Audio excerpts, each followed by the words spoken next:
viewers, welcome back to our channel. In this video, we are going to learn about how to change theme in Windows 11. Right click on Windows Start button.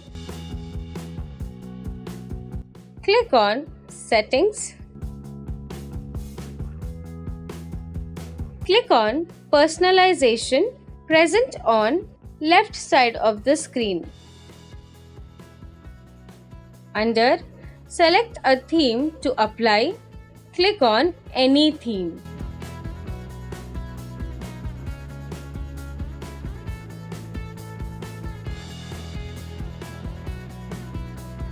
Now the theme has changed in your system.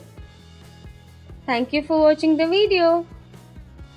For more such videos, please like, share, comment and subscribe to our channel.